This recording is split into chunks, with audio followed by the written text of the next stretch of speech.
এক ঝলকে ভারতের অবস্থান ও প্রশাসনিক বিভাগ। ক্ষেত্রফলের বিচারে ভারত পৃথিবীতে সপ্তম। ক্ষেত্রফলের বিচারে ভারত এশিয়ায় তৃতীয়।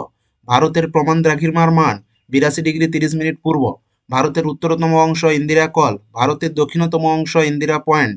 ভারতের পশ্চিমতম অংশ গুহারমতি। ভারতের পূর্বতম অংশ কিবিথু।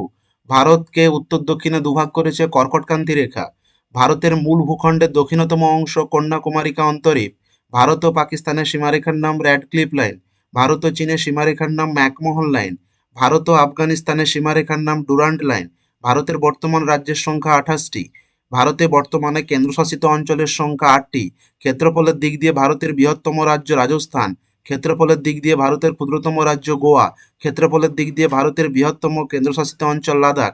ক্ষেত্রফলের দিক দিয়ে ভারতের ক্ষুদ্রতম কেন্দ্রশাসিত অঞ্চল লাক্ষাদ্বীপ। ভারতের নবীনতম রাজ্য তেলেঙ্গানা। অন্ধ্রপ্রদেশের বর্তমান রাজধানী অমরাবতী।